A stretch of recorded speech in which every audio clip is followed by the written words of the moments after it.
రాష్ట్ర వ్యాప్తంగా అన్నదాతలు తీవ్రంగా ఇక్కట్లు పడుతున్నారని అన్నదాత సుఖీభవ కింద ఏడాదికి 20,000 పెట్టుబడి సాయం అందిస్తామని కూటమి పార్టీల నేతలు ఇచ్చిన హామీలు అమలు చేయాలని వైఎస్ఆర్ కాంగ్రెస్ పార్టీ నాయకులు డిమాండ్ చేశారు. కాకినాడ నగరంలో వైఎస్ఆర్ కాంగ్రెస్ పార్టీ శ్రేణులు రైతన్నలకు అండగా భారీ ప్రదర్శన ర్యాలీ చేపట్టారు. రాష్ట్ర పార్టీ ఇచ్చిన పిలుపు మేరకు అన్నదాతలకు అండగా వైఎస్ఆర్సీపీ కార్యక్రమాన్ని కాకినాడ నగరంలో పార్టీ జిల్లా అధ్యక్షులు మాజీ మంత్రి కురసాల కన్నబాబు ఆధ్వర్యంలో నిర్వహించారు. ఈ కార్యక్రమంలో మాజీ ఎంపీ వంగగీత, మాజీ మంత్రులు ముద్రగడ పద్మనాభరెడ్డి, దాడిశెట్టి రాజా, ఎమ్మెల్సీ అనంత సత్య ఉదయ్ భాస్కర్, మాజీ ఎమ్మెల్యేలు ద్వారంపూడి చంద్రశేఖర్ రెడ్డి, నాగలపల్లి ధనలక్ష్మి, రాష్ట్ర హౌసింగ్ కార్పొరేషన్ మాజీ చైర్మన్ దవలూరి దొరబాబు, నాయకులు అనంత్, ఉదయ్ భాస్కర్, పార్టీ నాయకులు తోట రామ్జీ, యనమల కృష్ణుడు తదితరులు పాల్గొన్నారు.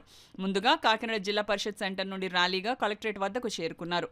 అనంతరం కలెక్టరేట్లో జాయింట్ కలెక్టర్ రాహుల్ మీనాకు నాయకులు వినతిపత్రం అందజేశారు. ఈ సందర్భంగా పార్టీ జిల్లా అధ్యక్షులు కురసాల కన్నబాబు, మాజీ ఎంపీ వంగగీతలు మీడియాతో మాట్లాడారు. కూటమి ప్రభుత్వం 6 నెలలు పూర్తి చేసుకున్నా కూడా రైతులకు పెట్టుబడి సాయం అందించలేదని మండిపడ్డారు. రైతుల సంక్షేమాన్ని పూర్తిగా గాలికి వదిలేసిందన్నారు. రాష్ట్రంలో రైతు సమస్యలపై నిర్లక్ష్యం వహిస్తున్న ప్రభుత్వంపై ఒత్తిడి తీసుకువచ్చేందుకు రైతులకు అండగా జగనన్న అజెండా కార్యక్రమాన్ని చేపట్టడం జరిగిందన్నారు. కూటమి ప్రభుత్వం అనుసరిస్తున్న రైతు వ్యతిరేక విధానాలను ప్రశ్నిస్తూ రైతులకు అండగా నిలుస్తామన్నారు. ఈ కార్యక్రమంలో వైకాపా నాయకులు సుంకర విద్యాసాగర్, శివప్రసన్న, బుర్రా అనుబాబు, రెహమాన్ ఖాన్, భాషా, అజ్జు, పెద్ద సంఖ్యలో పార్టీ శ్రేణులు రైతులు పాల్గొన్నారు.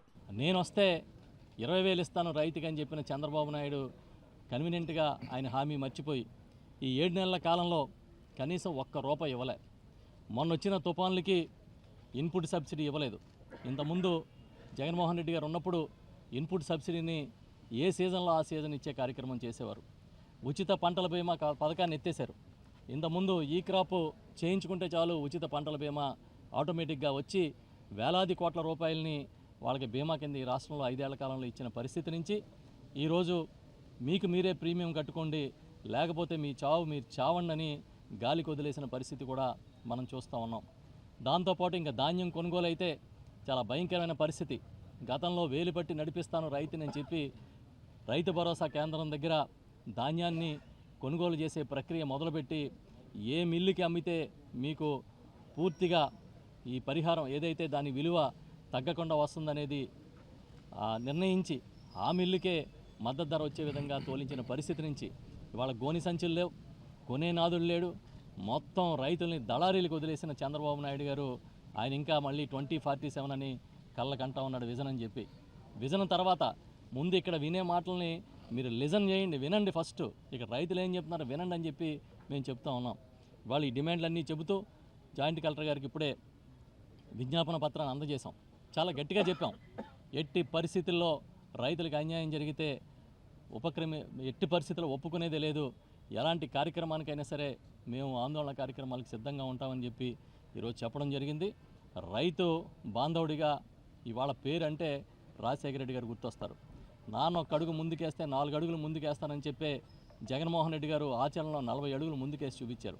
ఇవాళ రైతు భరోసా కేంద్రాలని మొత్తం మూలన పడేశారు. ఆ కియోస్కులు పనిచేయని పరిస్థితి క్రియేట్ చేశారు. అక్కడ ఏర్పాటు చేసిన సచివాలయంలో ఉద్యోగులకి పని చెప్పలేని పరిస్థితి. రైతుని నమ్మినందుకు చంద్రబాబు నాయుడు గారు నట్టేట ముంచేశాడు అనేది వాస్తవం. అందుకే మేమందరం కూడా పెద్ద ఎత్తున మా నాయకులు కానీ మా కార్యకర్తలు కానీ వివిధ హోదాల్లో ఉన్న ప్రజాప్రతినిధులు అందరూ కూడా ఇక్కడికి వచ్చి ఆ విజ్ఞాపన పత్రాలని అందజేశాం. ఒకవేళ రైతుకి మీరు కానీ అన్యాయం చేస్తే తప్పకుండా ప్రతిరోజు కూడా ఆందోళన బాటలో ఉంటామని చెప్తున్నాం.